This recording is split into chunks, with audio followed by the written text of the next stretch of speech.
Hey guys, what's going on? I wanted to come on for a minute and say hi. Say we got a lot of searching done today. We had a really good day.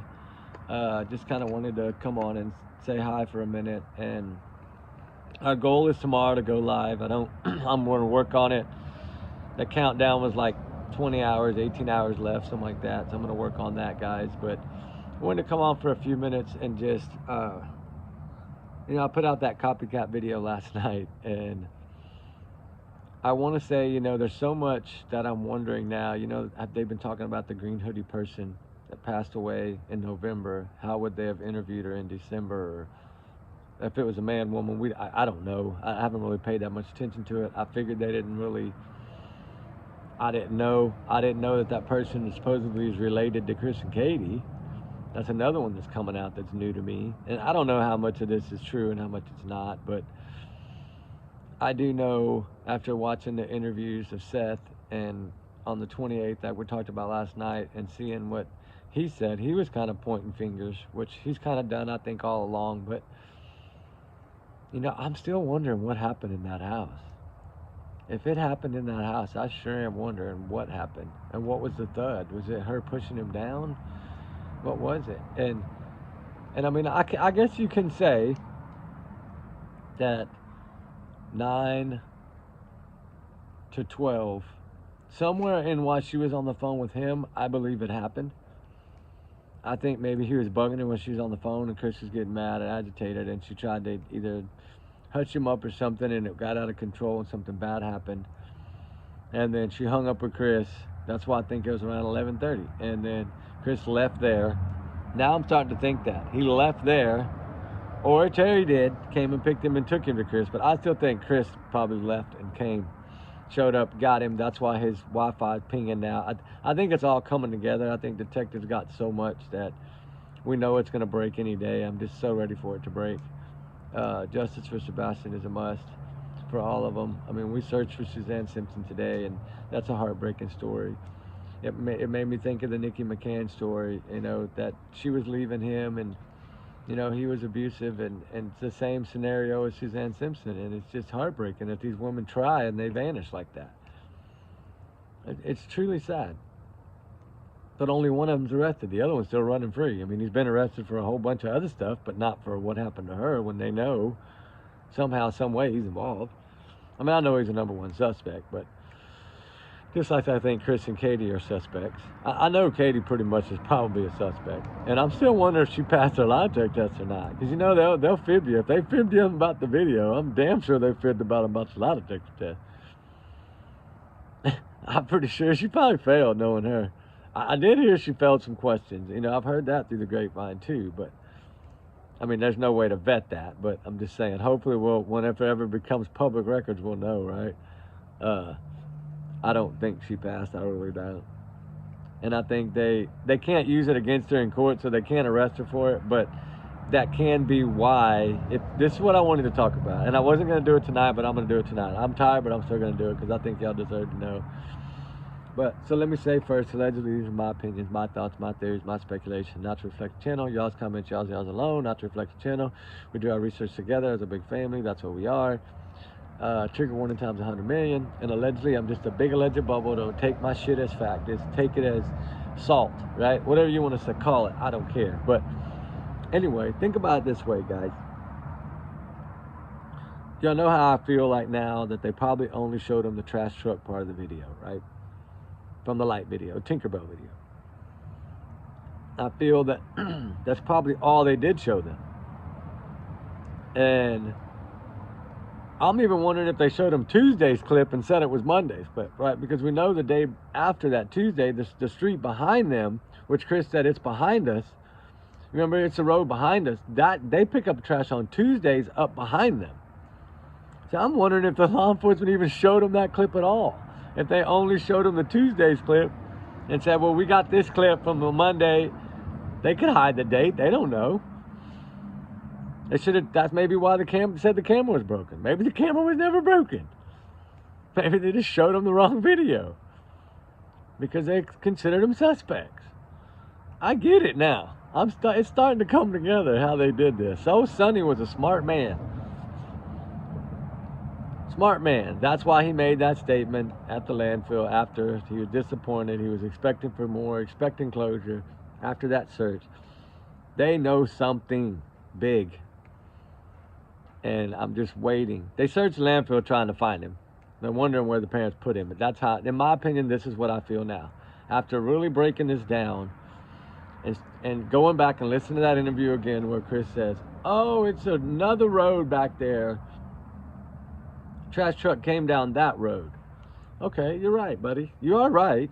There is a trash truck about the same time in the morning that comes on Tuesday on that back road back there and picks up that damn trash back there. So yeah, now it's making sense. Smart TBI. They are smart, I'm telling you.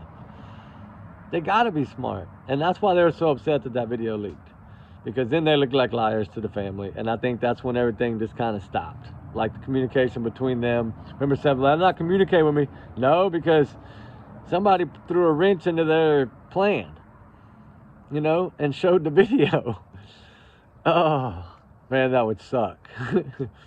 You know, it would suck if you were that sheriff and you had showed them a different video and they bought it, right? You probably showed them the roadhouse footage first. This is it. He's fine. He's leaving. They showed him what he's seen on the camera by the trash can. Hey, trying to just get them all buttered up, right? And then slap that damn trash truck video from Tuesday on that ass. Oh, yeah. See, and I'm telling you, that's why he said it's from the road up above. That's why Seth said, oh, just trash truck. And it speeds up after it picks up the trash. Well, yeah, I agree. So, yeah, that's my new, now that I've been able to go back and watch some of these other ones and pick that up and put two and two together.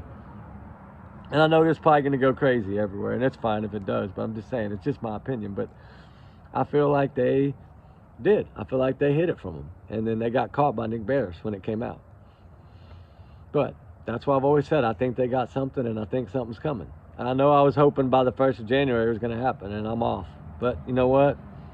Long as it comes, that's all that matters. I think the heat's on them so much, they're freaking paranoid as hell. That's what I think. I'm surprised they ain't moved to Canada already. They might already be gone, who knows? It just, these guys, I just want to know now. I really want to know if that's the video they saw, which I knew. So then I could be like, uh-huh.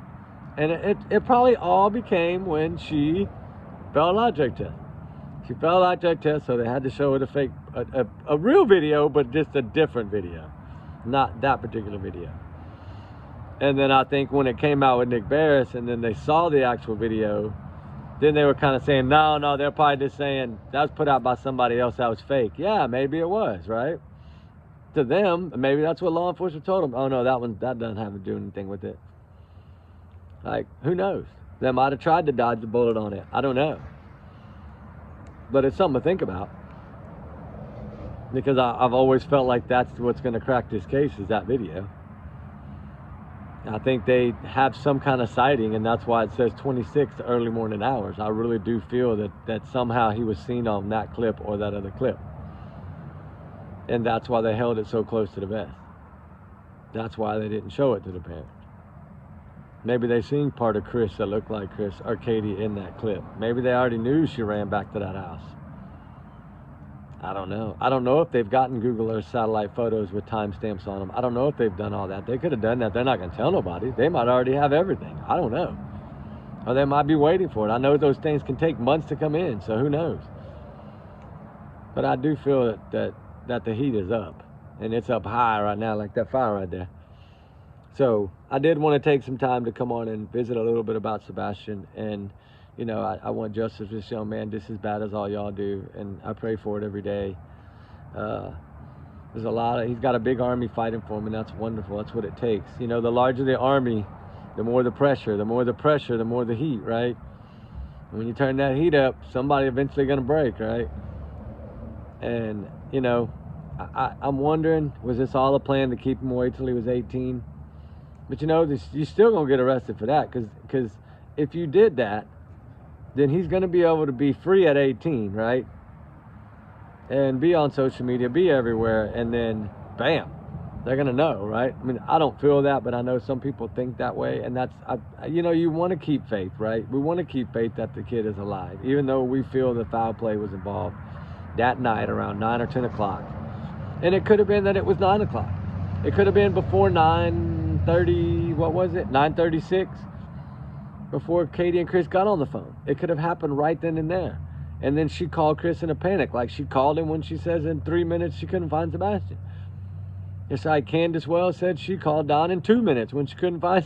She turned around for 2 minutes and someone was gone. Like, they're the same copycats. We know that. But, you know, makes you wonder, guys. It makes you wonder. It really makes me wonder. Because I feel like something happened either after the Roadhouse or before 9:30, before she talked to Chris on the phone. Because we know now that if she panics or she freaks out or anything, she calls Chris, right? I'm wondering if she was sending him pictures of Sebastin at the restaurant, because maybe she'd already given him his medicine before they got there and he was getting drowsy, and that's what she was doing. Snapping pictures of his face to show him, hey, look, he's getting really sleepy. And then maybe the food didn't work the way she thought it was. Maybe he woke up more when she got home, and then the plan didn't go the way she wanted it to, and then maybe something went out of hand and something bad happened. And then she called Chris, talked to him for a couple hours while she did whatever she had to do, and then he came and bailed her out. Or Terry and Kathy came and bailed him out. I don't know.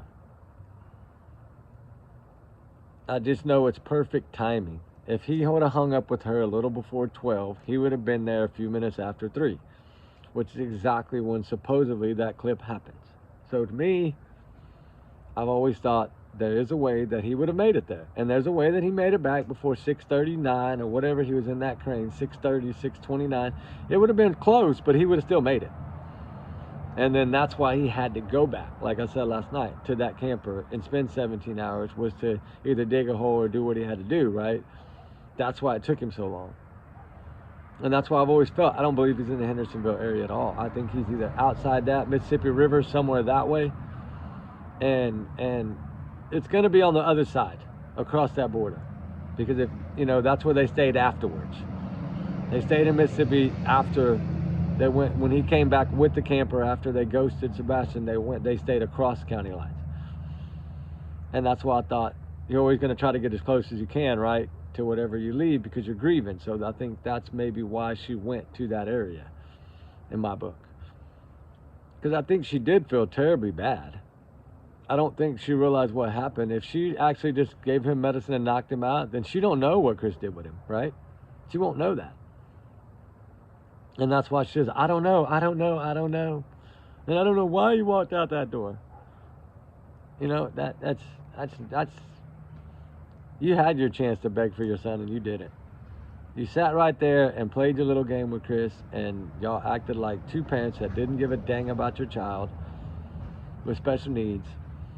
And we know you didn't care that Chris was beating him. You were probably defending Chris, because we know you were mailing stuff into the court for Faith to try to keep Sebastin from testifying in that thing. Like, they tried everything to get around it and nothing was working. And I think it wasn't working because of CPS. And that's what stood in their way. And boom, they keep Chris from going to jail. That's what happened in my book. But anyway, guys, I didn't want to take too long. I just want to chat for a little bit. But y'all have a good night, guys. And we'll talk more about it tomorrow. Hope I can go live. I just want to say thank you to all y'all. We love all y'all so much. And y'all be good and be safe. Justice for Sebastin Rogers. Justice for all of them. I'm going to post a lot of videos tonight. I have a lot of searching videos. And some other videos. Nikki McCann, some other videos I'm going to post too that I did today while we were searching. So y'all have a good one, guys. And we'll talk soon. Be safe. Be good. Justice for Sebastin Rogers. Keep up the prayers. We got to find him. Just keep up the prayers for all the missing, all the voiceless, all the runaways that run for a reason. We got to find them all, guys, and get them home. Their families just as important. They need their kids home too.